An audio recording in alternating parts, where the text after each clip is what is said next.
and, and got wiped out again in 2012.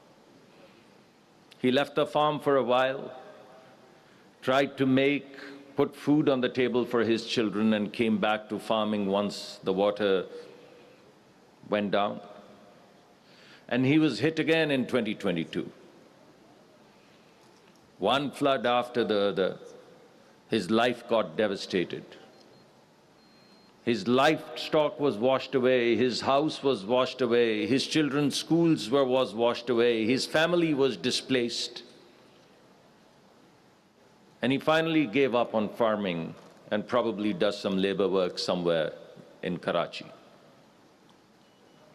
Generations of farming lost to water. But what I didn't say yesterday is that Iqbal Solanki is not alone in this universe. If you look at the Bangladeshi farmers who wait for the water to flow, and if the water doesn't flow, then the fisherman starves and the farmer cannot farm, same story. In Sahil, at Sahil, a woman walks about 4 miles one way to get 1 bucket of water every day. And she is to walk 4 miles because the river that flew next to her village has pulled back. And has pulled back because someone upstream has stopped the flow of the water. Every day she walks 4 miles to get 1 bucket of water to bring back to her children. This is what she did yesterday. This is what she's doing today. And this is what she would be doing tomorrow. This is not a crisis in her life. This is her life. This is her life. And the Niles and the Tigris marshes and the story of the once Aral Sea. It's the same story.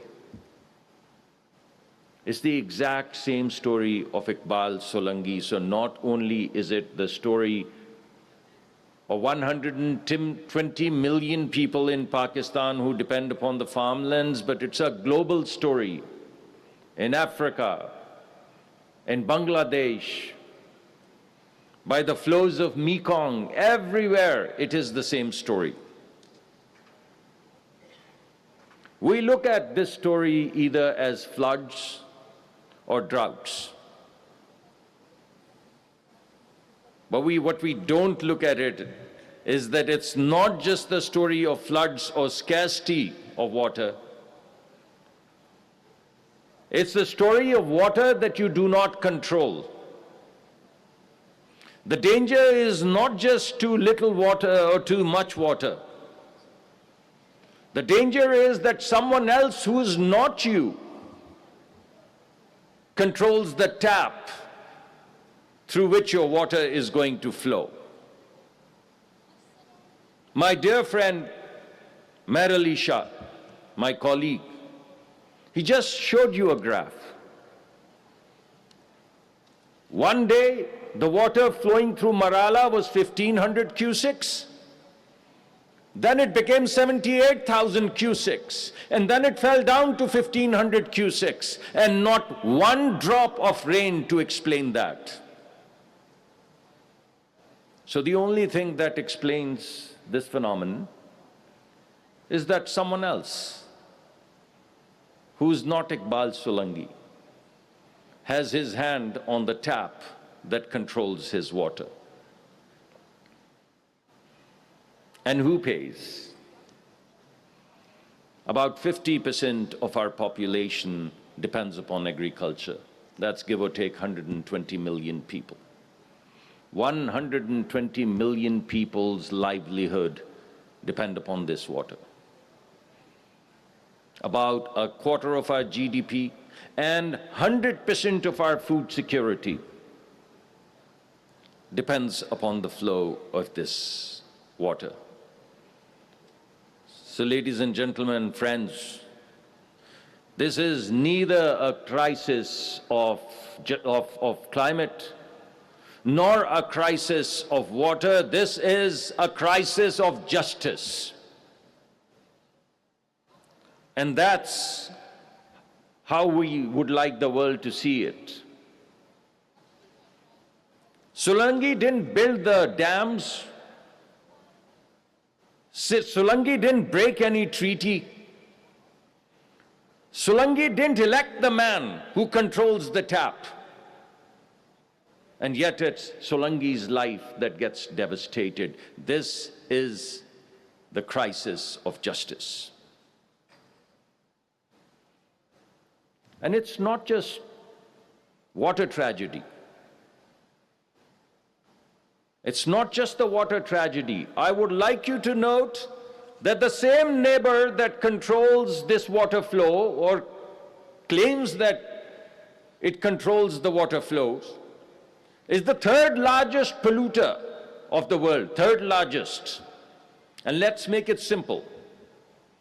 You pollute, greenhouse gases, temperatures rise, glaciers melt, downstream flooding.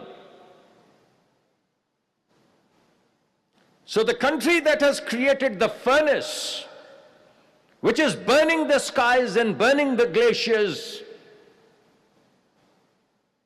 and affecting floods downstream, is the same country that then controls the tap, controls the flow of the water.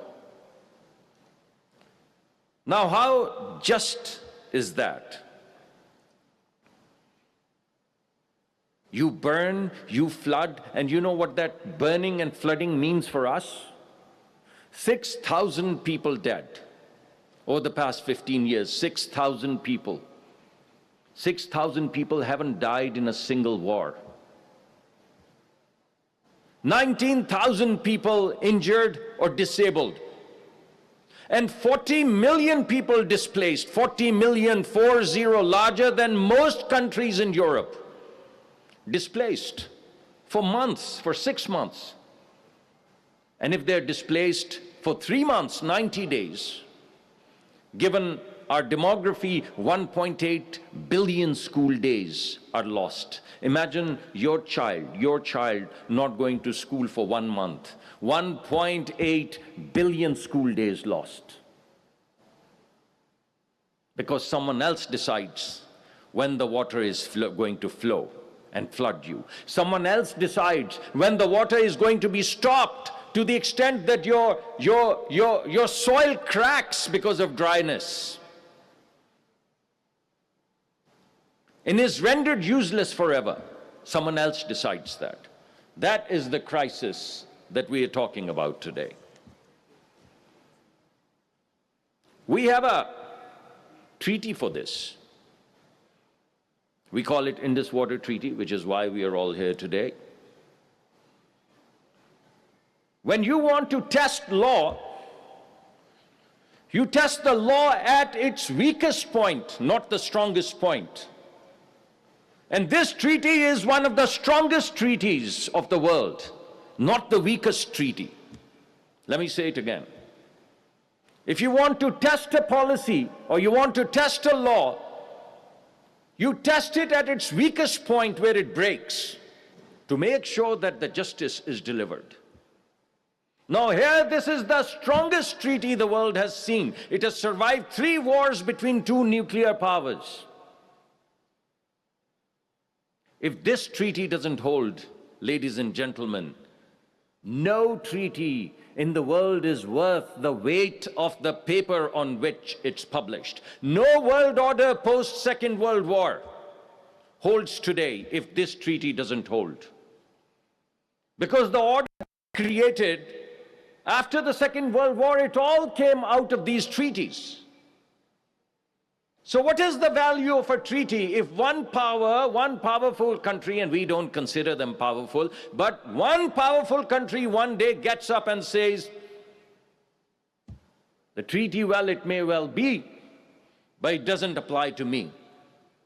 And I unilaterally put it in abeyance or suspend it or walk out of it. This is what previously led to genocides. This is why the world came together and weaved itself into these web of treaties. And one of the strongest treaties in the world, one country just gets up and says it doesn't hold anymore. I always pronounce it wrong, and I have my very dear friend Amar Bilal Sufi. We go way back to school days. So I'm going to, in his presence, pronounce it wrong. What is it? Pacta sunt servanda? The treaties must hold.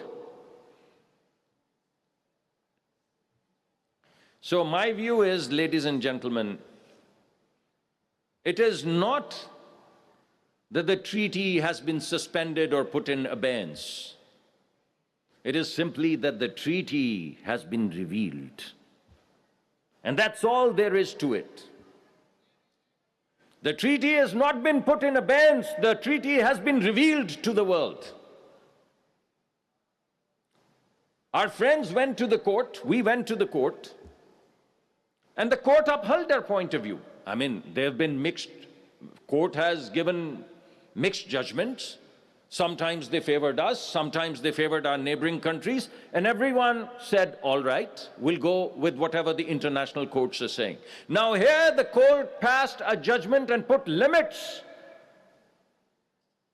on the technical design, on the flow of water, put natural limits and decided this is how it's going to be organized. No one country can unilaterally decide what the design is going to be. No one country is going to decide how they're going to stop the flow of water from one country to another. And guess what?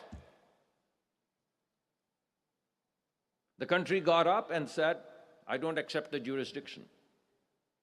I don't accept the jurisdiction? So what is the jurisdiction of international courts of justice? None. So does it mean tomorrow anyone can get up, any nuclear state can get up and say, hell be upon you, I don't accept your jurisdiction, I don't accept the world order, I don't accept treaties, I don't accept rights, I don't accept justice. I just don't accept. So, ladies and gentlemen, to me, the treaty has been revealed. And in that, all treaties of the world have been revealed. So this is not a message for us. We can take care of ourselves as we have seen. No one can stop our water. But what about the rest of the world? If this precedent has been set, and if the new world order is in accordance with this new precedent, then what about the rest of the world, is my question. The water that flows through the Netherlands is French water, is Swiss water, and is German water before it becomes the Dutch water. So what about that? The water that goes to Portugal is Spain's water. What about that? So essentially, this new order that is being proposed is that no downstream country in the world has any water rights. This is not Pakistan's case. This is the case and test for water rights for all downstream billions and billions and billions of people who live downstream. It's a decision whether they're going to have, as our neighbors say, a drop of water flow through their country. That's the test that we're putting to the table today. Whether it's Hungarian Tiesa, which was poisoned in another country, or it's Niles, or it's Dunabe, which goes through 19 different countries. Every country is downstream of some other country. So no country in the world after this has any rights to water, and no recourse either, because any country can get up and say, I don't accept the jurisdiction.